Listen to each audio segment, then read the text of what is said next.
There was something that happened in Tuscaloosa this week, and it was right after something happened in Atlanta, and that was a 44-13 convincing win, ultra convincing win for Alabama over Miami in week one.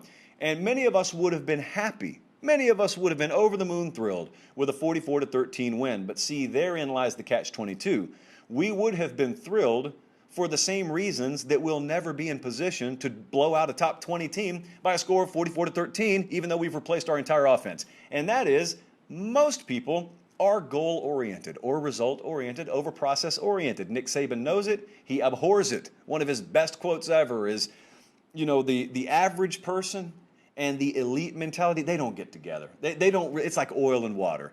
High achievers can't stand average folks, and average folks can't stand high achievers. Well, the problem is sometimes you get the most talented kids in America, but their mindset is not trained and as finely tuned as their athletic ability.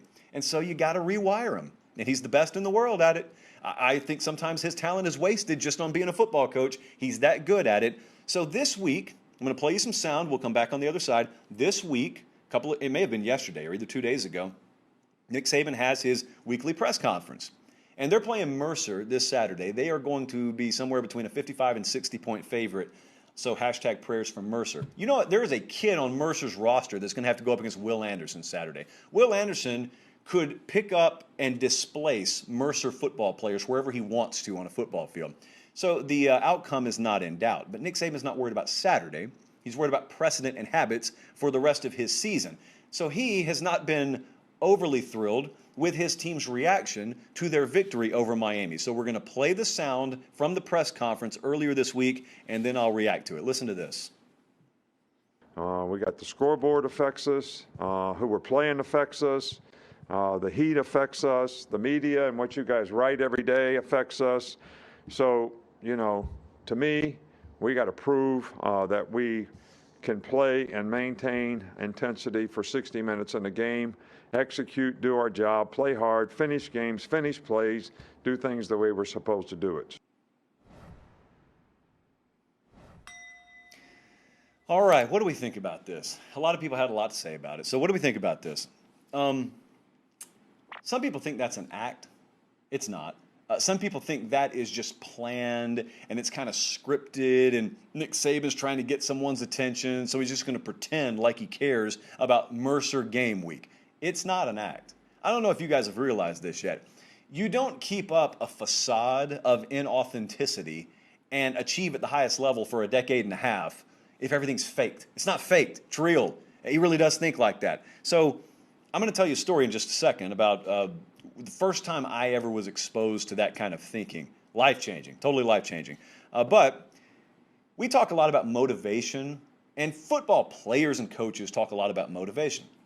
And I've been outspoken about my disdain for people who rely on disrespect to motivate them. Because eventually, the better you get, the quicker the well of disrespect runs dry. And you get to the top, and then no one's disrespecting you, and all of a sudden, you don't have that external factor to motivate you. Well, this is the total flip side. The total inverse of that mentality is the Nick Saban mentality. It's why I've always admired the way he runs his organization.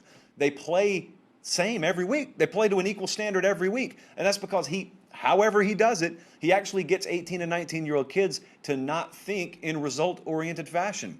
He teaches people and actually gets them to adopt his mentality of, don't worry about anything outside. Just do the same thing every week. Do the same thing every day. It's like the most easy, boring formula on the face of the earth. So boring that people think there must be something fancier out there. There must be something juicier, a little more fiery than that. No, someone's questioned me over there. They disrespected me. I'll use that. Well, okay, you beat them.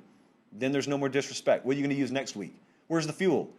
And so what his message always is if you just use the source that's inside you and you never have to worry about stuff outside, then you can always rest assured that you'll be able to perform at an equal level every week. So that's what he's talking about right now, because clearly they're not there. It's not going to matter against Mercer. But who knows how it will matter, how it could manifest itself down the road. Back when he got hired in 2007, I don't know if they still do it, but they used to do this summer tour where he would go around and he would speak in different cities. So they came to Columbus one year. It was very early on. It was probably 1 or 2 years into Saban's tenure. They come to Columbus, where I was living. I'm working at the fabric warehouse, can barely rub two dimes together, but got enough to get in, got a ticket. I went to listen to Nick Saban speak. Now, how the world is crazy. A decade later, he's been on this show a couple of times. Back then, I was paying money just like everyone else to go listen to him. And boy, it was worth it. That was the first night at the Columbus Convention and Trade Center that I ever heard someone talk about this mentality, the process-oriented mentality over the result-oriented mentality. I had heard the message before, but like so many people, it had gone in one ear and out the other. No one had spoken it in a way that related to me, I guess. So he did it that night. Still vividly remember it. And it changed a lot of the way that I thought. I mean, I ended up getting back in school. I wasn't in school at the time. I ended up getting back in school, graduated, ended up getting in radio, which turned itself into TV, which turned itself into this. I learned to think like that. I learned to think in a process-oriented manner. And these days, I mean, there have been big things that you don't even know about that have happened for this show or for me personally over the last 6 months. That they're huge now, but they've been so inconsequential in the day-to-day process of how I go about things, I haven't even announced them. Contract extensions, raises, new things that are about to happen for the show, all that stuff's happened. I haven't even announced it. It's kind of like beating Miami. You just, all right. I mean, I'm happy it occurred, but let's go back to work next day. Didn't even buy a new t-shirt. Just go back to work the next day. It is life-changing if you can ever evolve yourself into being able to think that way. But as it relates to this year in college football, because this is not a Tony Robbins convention, as it relates to this year in college football, you think you know Bama's going to win a national championship again. You don't. Do you remember this time last year? Week 1 to week 2 last year, there was a team that owned the headlines. There was a team that had a quarterback that was the early Heisman frontrunner after his week 1 performance. Does anyone here remember who it was? It wasn't Bama. It wasn't Ohio State. It was Mississippi State. They went into Death Valley and they ran and threw all over LSU. And I think the final was like 44-34. KJ Costello, yes, most recently seen on the backs of milk cartons, was the preseason and then after week 1 Heisman frontrunner. You don't know anything after week 1 is the point. And so you saw Bama last week, and they totally, I mean, not only did they run over Miami, they put it in reverse and ran over them a couple of more times for good measure. You don't know how good they are. You don't know what kind of injury could crop up, but you also don't know what kind of vulnerabilities they may have that Miami wasn't capable of exposing, but Florida may be 2 weeks from now, or A&M or Ole Miss may be. You don't know. The point is, you can afford to think like that because you sit at home or you stand on the sideline, and you sit in the stands and you watch. If you're running the organization, you can't afford to think like that. And you doubly can't afford to let anyone else in the organization think like that.